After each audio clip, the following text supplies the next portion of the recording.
Biddy O'Neill and Famine Rock. Have you ever heard of a memory place? A place where history is layered on the landscape and we tell the stories of people, places and a time gone before us. Somewhere you can feel the memories. Let me tell you about such a place not far from here. Head to Williamstown, down the main road to the beach. At the cenotaph, turn left. Past the small shed until you reach Burgon Reserve. Across Hobson's Bay you can see the building blocks of Melbourne, and in the middle of the reserve you'll see a huge rock. The rock is dedicated to the memory of the Bunurong and Woiwurrung Aboriginal nations. For thousands of years they lived here telling the stories of the land, and this is a place to pay respect to their stories. The rock also honours the memory of the Irish orphan girls that were sent to Australia during Angota Mór, the Great Famine of Ireland. They were landed close to the rock 150 years ago. Their parent had died, and women and girls were needed in the colony. Some were as young as 14. One story from this memory place is the journey of Biddy O'Neill and her life in Australia. During the Great Hunger, millions of Irish died when their potato crops were infected with the blight. It spread throughout the country. Most poor farmers had a small plot of land, and all they grew were potatoes, because spuds were nutritious, good yields. Biddy remembered when it happened to her family. One afternoon, her father had packed the crop in the cellar, carefully checking each spud for signs of the blight. Not long after, the family woke with burning nostrils because of the stench of the rotten, watery mess below. Biddy would never forget the look on her Di's face that morning. It was as if he knew death was coming for his family.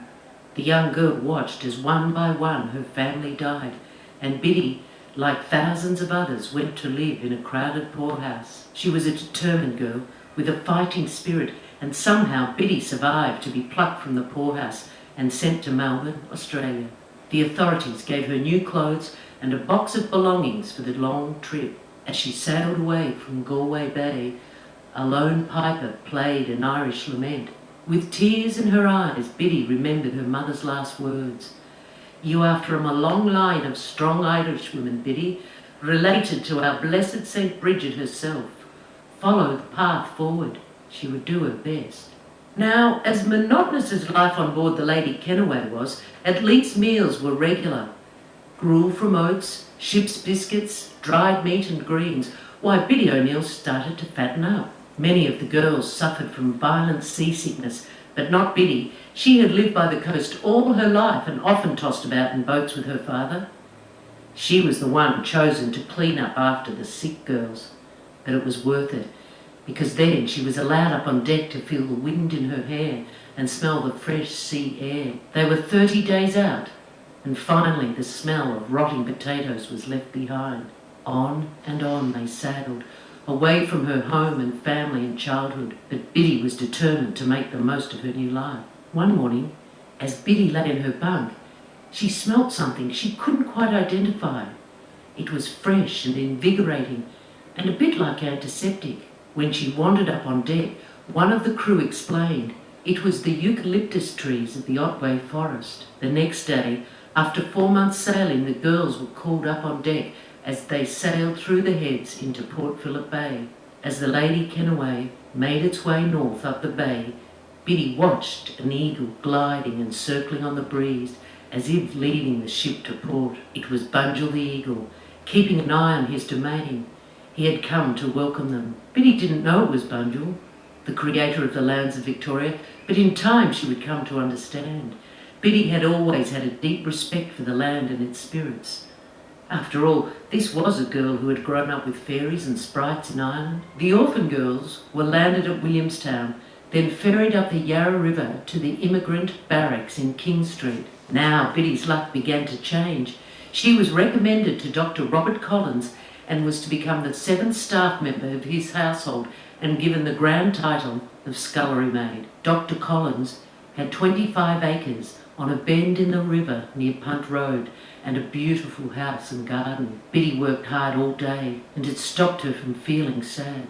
Sometimes she felt like someone had ripped her heart out. As she got to know the household, she met old Grandma Collins, the doctor's mother. One day, Mrs. Collins heard Biddy singing an old Irish song and called for the girl. They became good friends, and Mrs. Collins taught the young girl to read and write, in exchange for regular recitals of the old lady's favourite songs. This was a great opportunity for Biddy, and she worked hard at her lessons and read the books in Dr. Cott's library to help practice with her reading. On Sunday afternoons, she was allowed down to the river with the other servants. They always packed a big hamper of food and plenty of blankets. Biddy liked to wander down and explore the river with Tom, the stable boy, while the others spread out for a nap.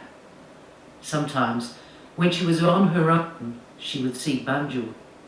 She knew the eagle's name now because Tom was a Wurundjeri boy. One day, Tom and Biddy wandered miles up the river, and he showed her where a platypus family lived. She'd never seen anything like it. A bill, fur, and webbed feet. What a strange creature. Tom said that not long ago, this platypus family had lived close to Dr. Collins' house, but as more and more settlers arrived, it got too noisy, and strange animals wandered too close to their nest. So they decided to find a quieter spot and headed upstream. Over the years, Biddy's young Celtic heart came to understand the Australian landscape, and she listened to the voice of nature she heard all about her. She knew that Bunjil was looking out for her. Mrs. Collins' lessons paid off for Biddy because, as she had often dreamed, she became a teacher at one of Melbourne's first schools, St. Bridget's. It was while she was working there she met the handsome uncle of one of her students. It was one Sunday afternoon when her dance students performed a piece about Australian bush fairies. A few years after they were married, Biddy returned to Williamstown to live on a house on the Strand. There she brought up her children within the sound of the gentle lapping waves of Hobson's Bay. Often she would think of that girl who stepped ashore at Hobson's Bay and the wonderful new life she had in Australia. She still prayed to St. Bridget. She would often talk to Bunjil and ask for his help and care. Of course, that was long ago, and Biddy never knew about the memorial at Famine Rock, but I think she would be pleased that people remembered her long journey. But there's another memory place I want to tell you about, and it's tucked between Spencer Street Railway Station and the Seamen's Mission. An enormous statue of Bunjil the eagle sits high above the ground, and his head is turned to one side as he watches over his territory. I think Biddy would be pleased that the people of Victoria honour Bunjil the eagle, because all those years ago, as a stranger in a strange land, she knew that the eagle kept a watchful eye over her and her family.